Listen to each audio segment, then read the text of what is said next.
Eat, sleep, bet, repeat. That's how we get down on the opening line at elitesportsbetting.com.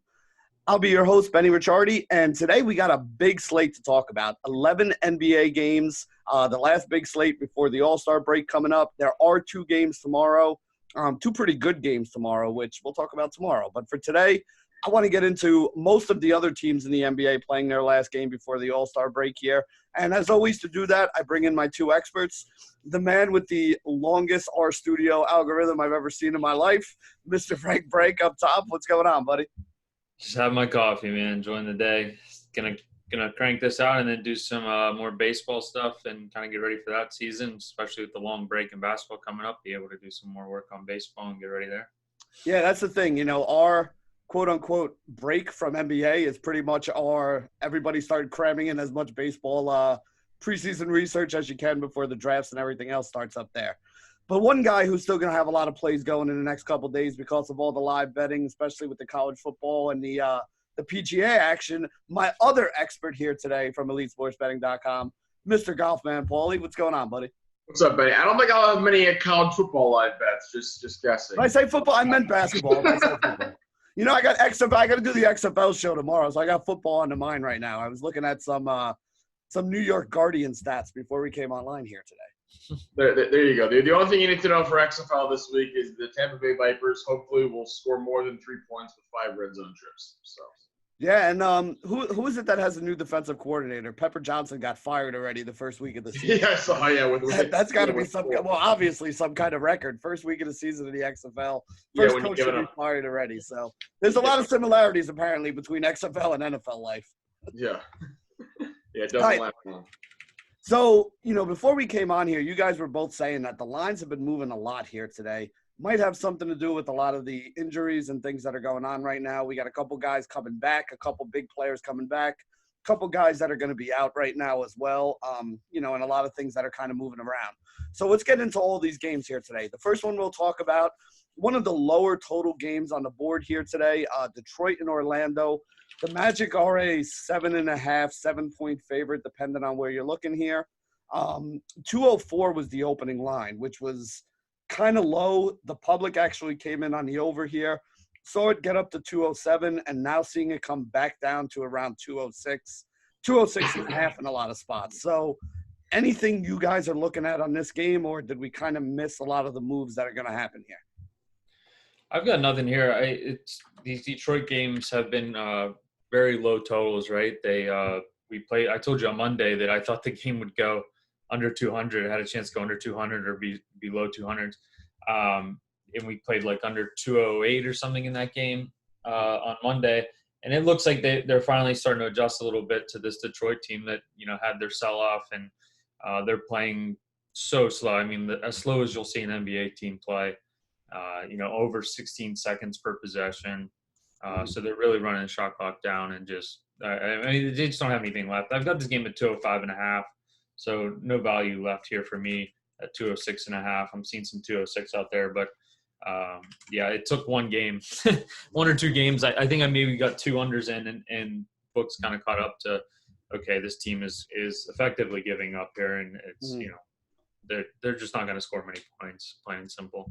Yeah, and it makes a lot of sense too. They made a whole bunch of trades before the deadline here, Paulie, and you know, this is a shell of the team that we thought we were going to see at the beginning of the year that a lot of people actually picked to make the playoffs with, you know, Andre Drummond and, you know, Blake Griffin kind of leading the way. Anything you're looking at here? And also, I think Derrick Rose is supposed to be back today as well, if I'm not mistaken. Yep, he is. Yeah, there's nothing for me. The spread's pretty much right on. And the total, I'm not really messing with.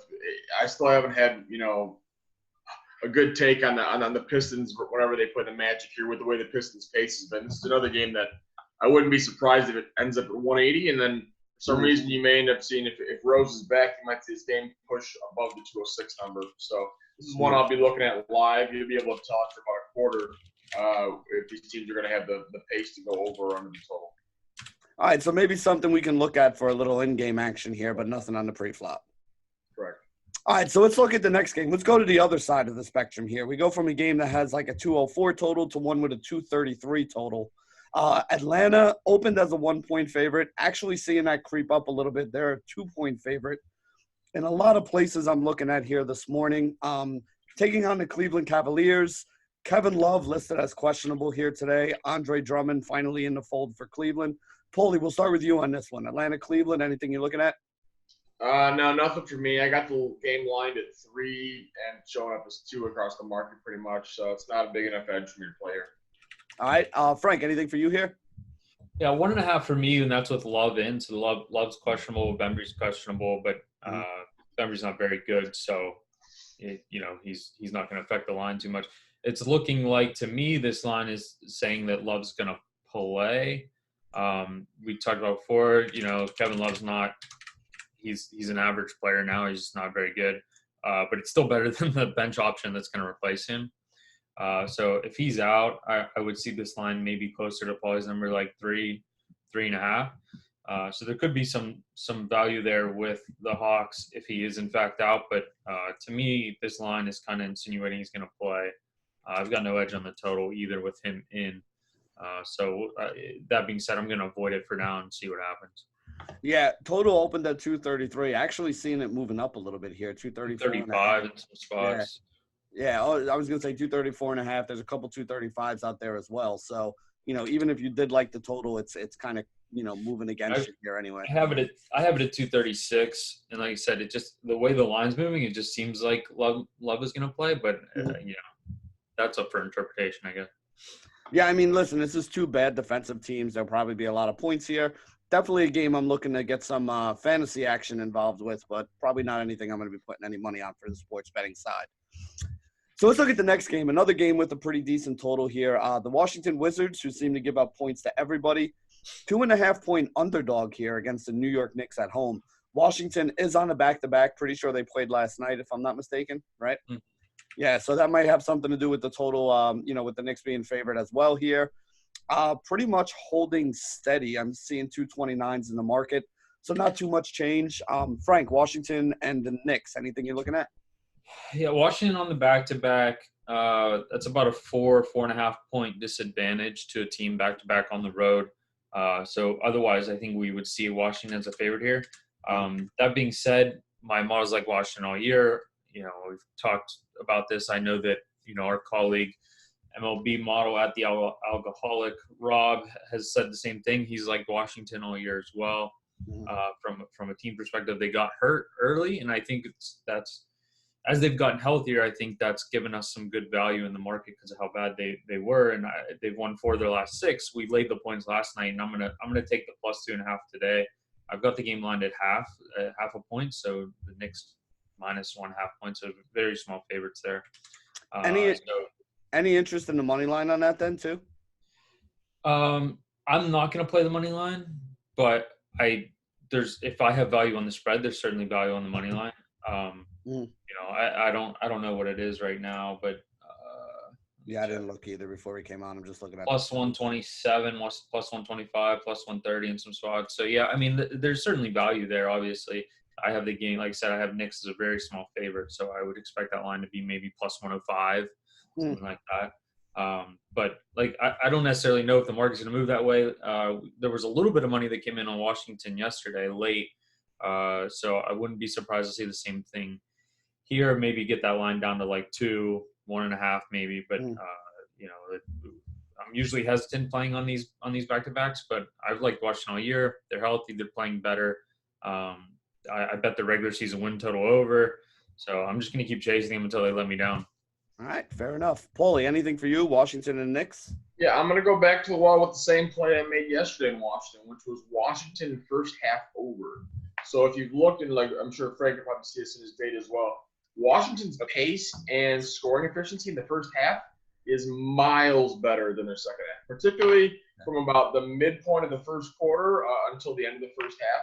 It just picks up, goes crazy, and scoring is just there. They've actually cashed the over in the first half at over a 70% clip this year, which is surprising because for the first half lines, those aren't necessarily as much of a derivative market, meaning derived from original lines. Those are paid attention to a little bit more by the books. So to see a number, or to see a side cash that often, this late in the season is a little bit weird. But I'm gonna keep going back to the ball. The number cleared last night by 10 points. It's sitting there at 117.5, and I don't see how the Wizards don't score 60 in the first half. It's just a matter of whether the Knicks can knock down a couple outside shots. Interesting. All right, so this is another trend you've been following for a while and has been paying off. This is the new Bulls under, considering the Bulls under is no longer viable since about 2 weeks ago when the Dunn injury happened. I'd be interested to hear what Frank's take on the Wizards over is, though. Well, it's kind of funny. We talked about it yesterday a little bit off camera, during yesterday's stream a little bit, and Paulie was like, "Yeah, these first half keeps going like 130, and then they score like a little over 100 in the second half." And the first half total finished for the game yesterday at 131. I was like, "Oh, there we go," because I was on the over as well there. I don't like the over on this game as much. I have it at 229, so I think it's kind of bang on. But that being said, these first half totals for Washington have been going a little bit crazy, and I'll be honest, I haven't necessarily watched to figure out a reason why. I did look at some pace stuff in the past. I didn't notice a big change in pace. It seems like an efficiency thing. So I don't know if maybe they just slow it down in the second half and just, kind of bag it in or what, you know what I mean? Like, I'm not sure of the reason why they do that, but it certainly has been happening.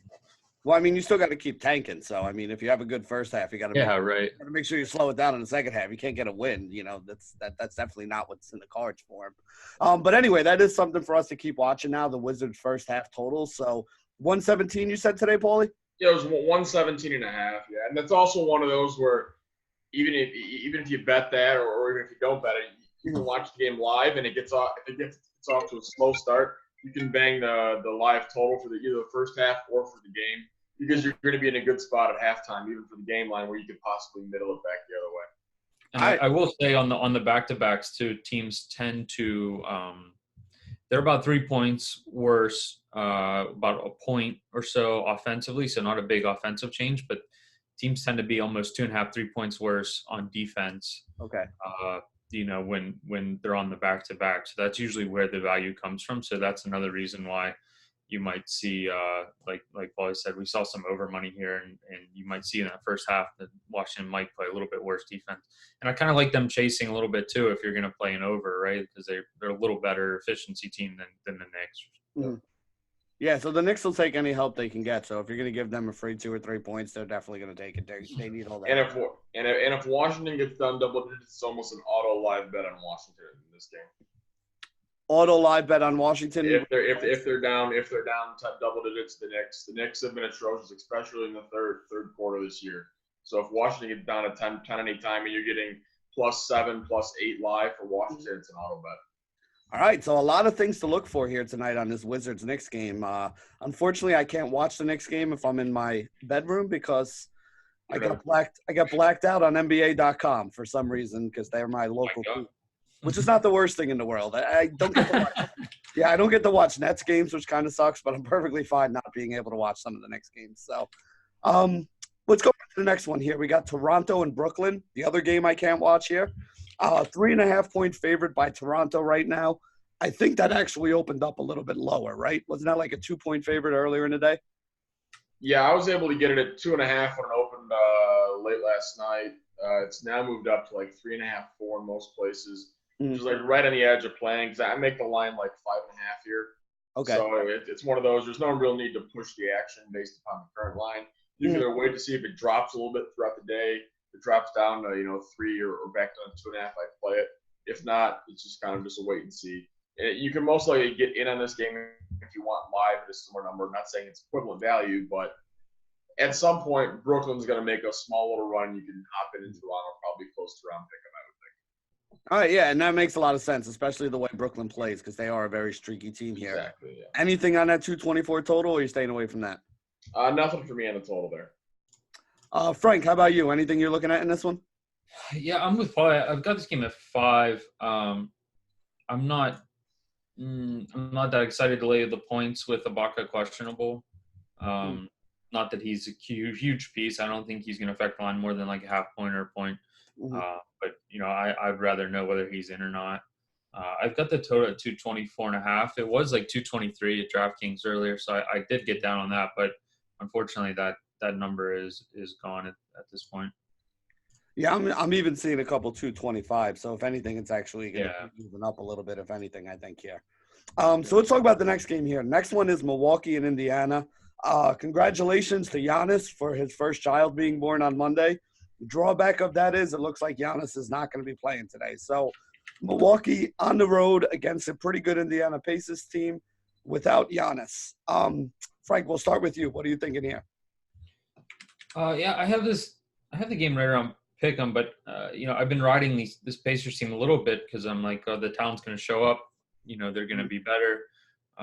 We bet them on Monday, but I mean, I guess I have this game at like +1, Indiana +1, so not a big edge there. But I keep waiting for their talent to show up, and it just really hasn't. Maybe Oladipo come back. They just need some more reps. That being said, I did play the over. It was 220.5 earlier. I was able to grab that on DraftKings. I'm seeing 222.5, and honestly, I would still play 222.5. So it's a pretty big edge for me. I've got the game at 223.5.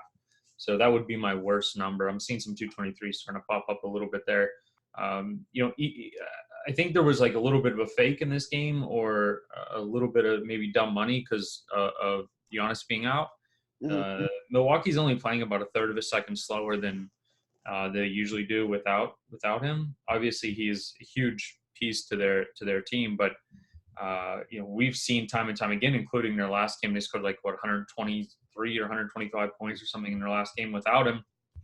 Just Middleton, Lopez, and these guys, they all kind of step up and score a bunch of points, and they're, like I said, they're not much slower than what they normally are. So I still like the over here. If you can get it 222.5 at this point, it's still good in my book.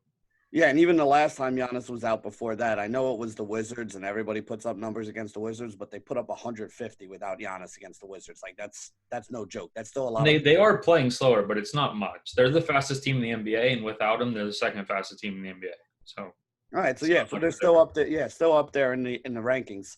Paulie, anything for you here on the Bucks and Pacers? No, nothing for me in this game, everybody. I kind of lean a little bit to the Indiana side of this one as well, but not willing to bet against the Bucks even on the road here, even without Giannis as well. I just want to see the Pacers fight a little bit. I watched the game the other night on Monday, and it was just like very vanilla show about it. There was no energy, no nothing. So I'd be curious. Even Oladipo didn't really like. I feel like he should be the one trying to take over games, and he's just like dumping it in the post and letting Miles Turner jack threes and Sabonis with hook shots, right? Like they've not been good at closing games in no. last couple weeks. So. I feel like one of the problems with this team right now is that they're the opposite of the the individuals, or the sum of the parts is better than the individuals. They're more along the lines of they have a lot of individual talent, but for some reason it just hasn't like gelled well together. They don't get all these guys playing well together, even if it means a little bit less production from everybody. It feels like there's a lot of hero ball going on here, which something that doesn't work very well at the end of games as well. All right, so next game we got Charlotte against Minnesota. Minnesota favored by 6.5 points here. It opened at 6.5. I'm seeing it closer to 7.5 and 8.5 in some spots here. Giving up a little bit of juice.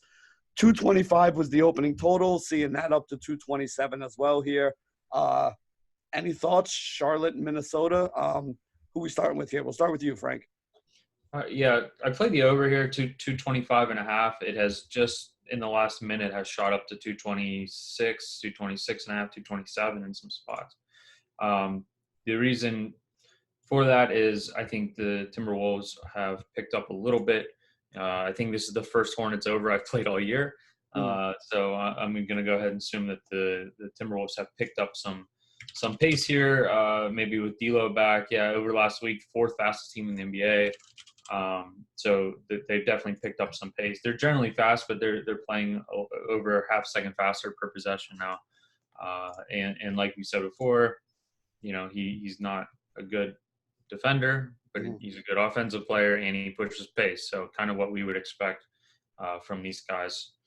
So had a small overplay there, and it's getting bet up now, 227 everywhere. If it were to come back down, which there may be some buyback, I would still get in at like 226.5 would probably still be okay. there. Yeah, 226.5 is still good there. So if you're able to get that number, then great. Yeah, it makes a lot of sense. I mean, this is a team that we expect to be very bad defensively now that they added D'Angelo Russell to Karl Anthony Towns, who has never been considered a good defender to begin with. Paulie, you want anything in this one?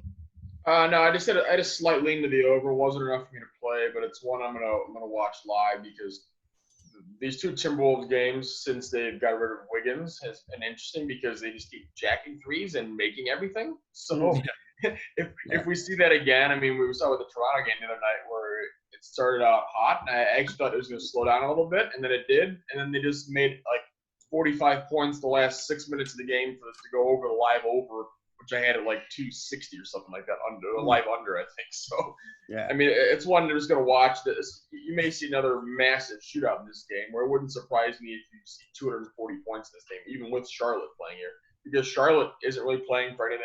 And if Minnesota starts jacking threes and running, Charlotte may do the exact same thing, and you're going to see this thing shoot out, and that means there's going to be live betting opportunities. Was that the 7 3-point Malik Beasley game you were referring to the other day? No. That was the one before. That was against the Clippers when he looked like the second coming of Jesus Christ. Yeah, that was ridiculous there. And anybody who played him in fantasy, just, whatever optimizer told you to put him in, whatever lineup you put him in, congratulations, because there's no way you would have got to that otherwise. All right, so let's talk about the next game here. Portland and Memphis. Memphis is a 4-point favorite here, 237 total. Pretty sure Portland's off the back-to-back. They played last night as well. Actually seeing the total come down here a little bit. 235.5, 236 is out there in the market. Paulie, anything you're looking at in this one, Portland-Memphis? And nothing pregame for me, just noting the spot that Memphis at home here and kind of like a semi-must-win situation in terms of playoff purposes here. I think just in terms of, trying to get that 8 seed, especially against Portland here, where if Portland gets up early and you can get, Memphis around even money live, that's going to be a spot I'm definitely going to be targeting towards. All right, so nothing on the pre-flop, but maybe a little something on the live, depending on how it goes. Frank, what are you looking at here? Yeah, Portland has a couple guys questionable on the back-to-back. I do like Memphis as well, I like Portland in this spot, but I'm not sure with won the game last night where they just got waxed by Zion. Coming off the back-to-back, I'm not entirely sure. I wouldn't be surprised to see them rest some guys. And like I said, they have a couple back-end guys questionable that, maybe not huge pieces of the market, but it's going to affect my line by a couple points, depending on who's in and who's out. So I'm going to steer away for now. But if you twist my arm, I would play Portland here. But like I said, I wouldn't be surprised to see some key guys maybe get some rest and then have the long break, to come into the second half maybe. All right. So let's move on to the next one here. We still got 4 games to go. Big slate here today. Sacramento Kings, Dallas Mavericks. The return of Luka Doncic tonight. He is expected to come in and play. I actually saw this line at 7, and now I'm looking at it at 8.5 with a total of 227. Frank, we'll start with you at 8.5. Any interest in this? Not anymore. I did just snipe off a 7 at DraftKings this morning. Yeah, that's what I thought too. Before it kind of they had it open, and I don't think a lot of books had it available yet. I don't even think it was up on FanDuel yet, but I was seeing like 8.5 everywhere else. I have the game lined at 8.2, so I like I said, I laid the 7, and now it's gone back up. So that was the value in this one. I don't have much anymore. Total 227. So yeah, nothing here that's left anyway, other than just sniping off a bad line in there. Paulie, same thing with you. I know you said you got down on this. I got down about 10, 11 o'clock last night. It was on DraftKings and FanDuel at 6.5, and okay, it's a no-brainer to me. It just seemed like they made the line and didn't really realize that Luka's back in, maybe. Yeah, and I had the game close to like 9, so when I'm getting 2.5 points of value, that's going to be an auto play there. But at this point, where the market is, it's really not touching it. Yeah, so I mean, for those of you out there not following, I'm losing my goddamn voice here from coaching last night and yelling at my kids. For those of you who don't follow Elite Alerts over on Twitter, anytime these guys put something in a betting package, so something like that when Paulie gets down and puts it in there, if you're following Elite Alerts, you'll get an alert that something in the betting package changed, somebody updated a bet or put something in there. And this is another one of those situations where if you would have got in at the 6.5 when it happened, it would have been good.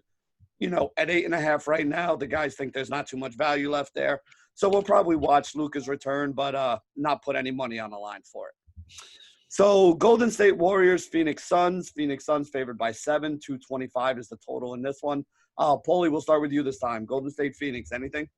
Yeah, they have a small edge on Golden State here, but not enough to play. So if the line happens to move further towards Phoenix, I'd actually be willing to throw down on Golden State here. Okay, so nothing here. Maybe in game if you get something that you're looking at on the other side.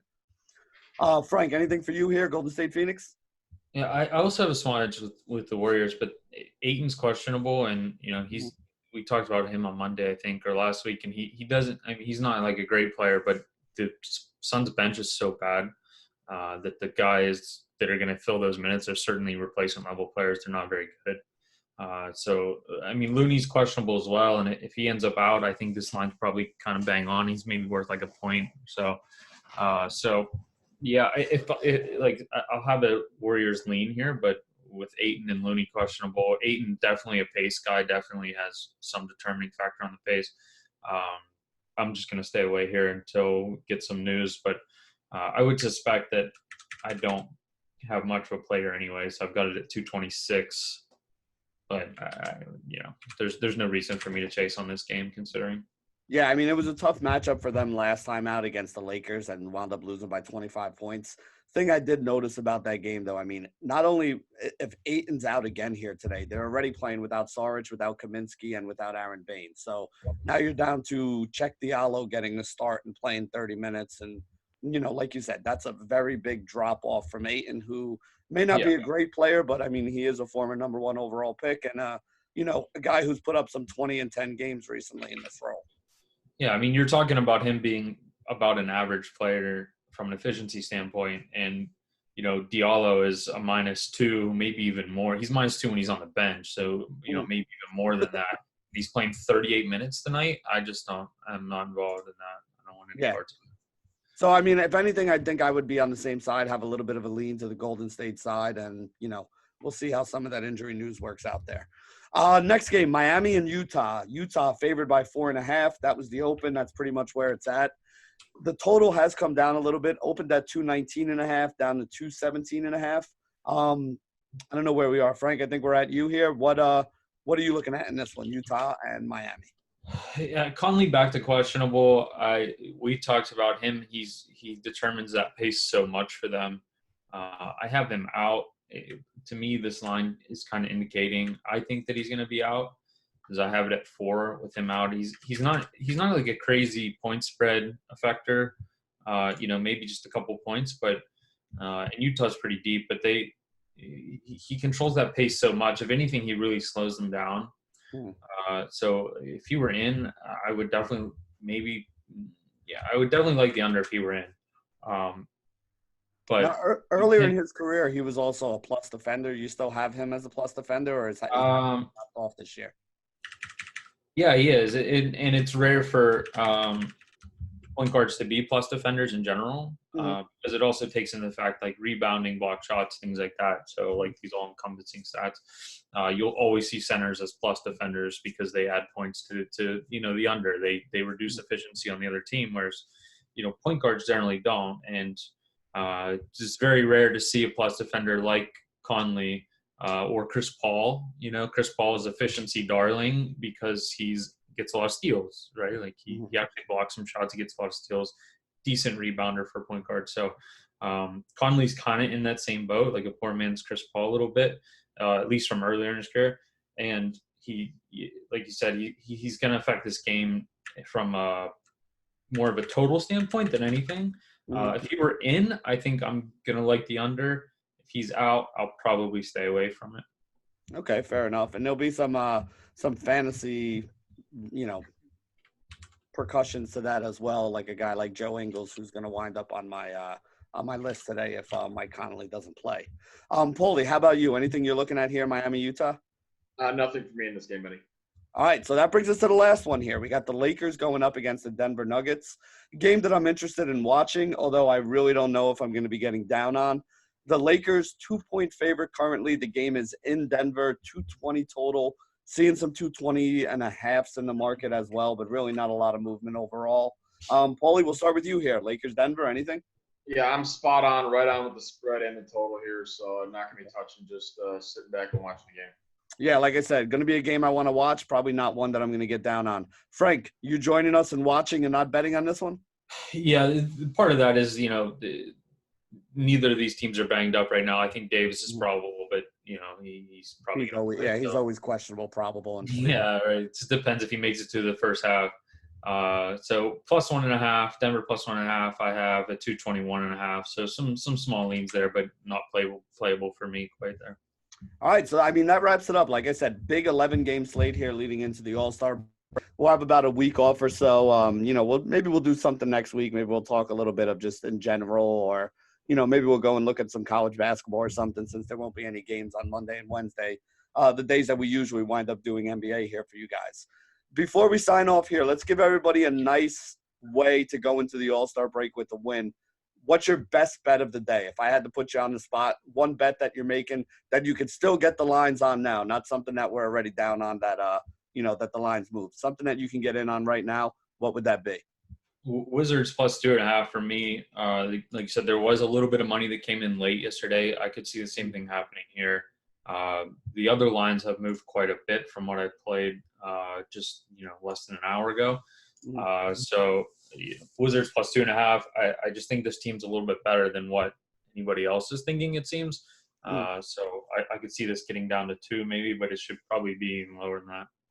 Paulie, how about you? Best bet here for tonight, or best situation you're looking for? Wizards first half over 117.5. And if you want to get a little bit crazier, get a little bit extra action, since Frank is on the Wizards, I also don't mind the Wizards first half team total over. Okay, so the Wizards over, the Wizards first half team total over, and the Wizards to win the game is what the guys liking it. So basically just put every bet you can in on the Wizards today with a big lean towards the first half of it all. And then, and exactly. And then you'll be able to go to 60. Yeah, that'll be the first game on the slate. You'll be able to go to bed early with some extra money in your account. So that's the way we're going to wrap it up here today. For Paulie and for Frank, I'm Benny, and this has been another episode of The Opening Line at EliteSportsBetting.com.